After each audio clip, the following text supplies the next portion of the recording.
ሰላም ጤና ይስጥልን። ውድ የተከበራችሁ የአዶት ሚዲያ ቤተሰቦች እንደምን አላችሁ? ሰላማችሁ በያላችሁበት ይብዛልኝ። ቡና እየጠጣን ቡና እየተገባበዝን የሆድ ሆዳችንን ስለ ቡና እናወራለን። ያው የቡና ታሪካዊ አመጣጡ፣ አፈላሉ ያለውን ነገሮች በሙሉ ለጤናችንም ሆነ ለገቢያችን ያለውንም ፋይዳ በአጠቃላይ አጠር ባለ ቪዲዮ ለመተንተን ሞክራለሁኝ። እኔ ካገኘሁት መረጃ ነው። እናንተም ደግሞ ይሄንን አይታችሁ የበለጠ ስለ ቡና እንድታነቡ እንድትጠይቁ ጋብዛችኋለሁ። የኢትዮጵያ ቡና የአረቢካን ቡና መገኛ ከጣዕምን ባለፈ የኢትዮጵያ የማንነት የባህልና የኢኮኖሚ መሰረት ነው ተብሎ ይገለጻል። ይሄንን የኢኮኖሚ ዋልታ ቡና ቡና ከሚለው ግጥምና ዜማ በትንሹ መረዳት እንችላለን ማለት ነው። የታሪክ መገኛ ነው የኢትዮጵያ ቡና ማለት ነው። የአረቢያን ቡና የትውልድ ሀገር እንደሆነም ይገለጽለታል።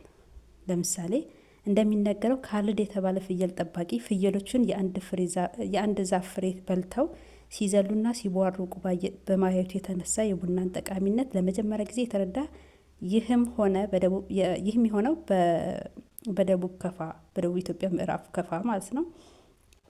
በከፋ ክፍለ ሀገር ማለት ነው። ይህም የሆነው ያ ማለት ከፋ ከሚለው ቃል የኮፊ ትርጉሙ ከፋ ከሚለው ቃል የተወሰደ እንደመሆኑ ይናገራል ማለት ነው።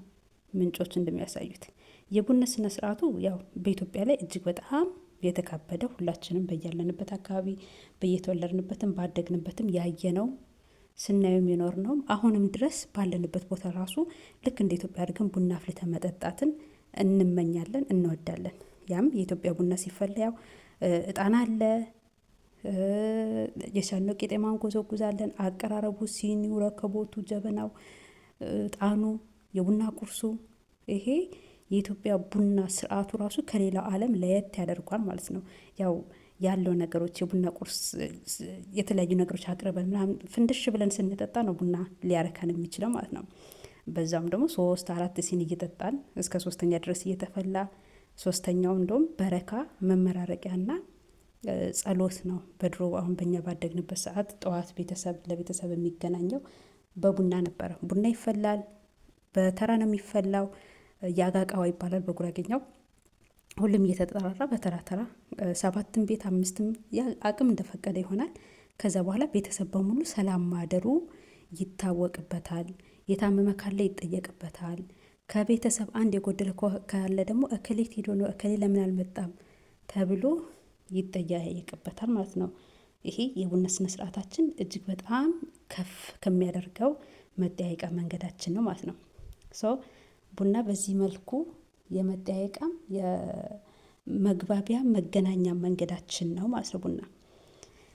ሌላው ደግሞ ዋና የኢትዮጵያ ላይ የቡና አይነቶች እነሱ 3 ናቸው። በኢትዮጵያ ተወዳጅ የሆኑና የተለየ ጣዕም ያላቸው ቡናዎች ዝርያ አሏት። እነሱም ደግሞ ይርጋ ጨፌ በሎሚና በአበባ መዓዛ የሚታወቅ በጣም ተፈላጊ ጣዕም ያለው ቡና ነው ማለት ነው የይርጋ ጨፌ ቡና።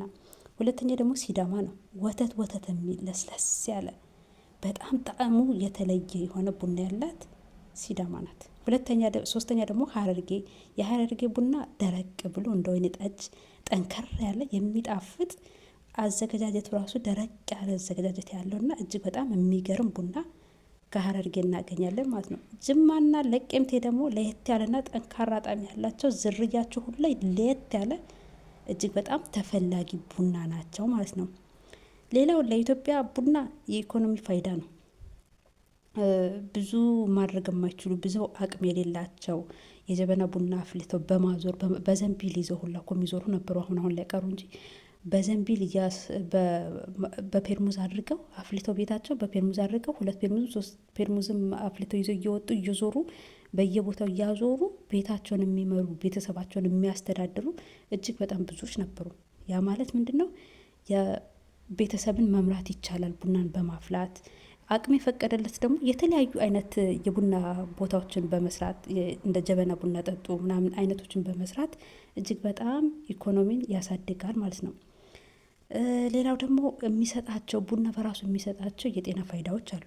ለምሳሌ ያክል ጥቁር ቡና ያለ ስኳር በመጠጣት ትኩረታችን እንዲሰበሰብ፣ ሀሳባችን እንዳይበተን፣ ነገሮችን ማገናዘብ እንድንችል ያደርገናል። ሌላ ብዙ ሊባል የሚችል ስለ ቡና በጣም ብዙ ሊወሩ የሚችሉ ነገሮች አሉ። ግን እኔ ለዛሬ ሪከርድ ቪዲዮም ላለማራዘም ያክል ይህንን አቅርቤላችኋለሁ። እናንተ ስለ ቡና በቀጣይ ስለምን ይሰራ ከዚህ በኋላ እንግዲህ እግዚአብሔር በፈቀደው መጠን በተለያዩ ቪዲዮዎች እንገናኛለን። ላይክ፣ ሼር፣ ሰብስክራይብ ማድረጋችሁ እንዳትረሱ። አመሰግናለሁ።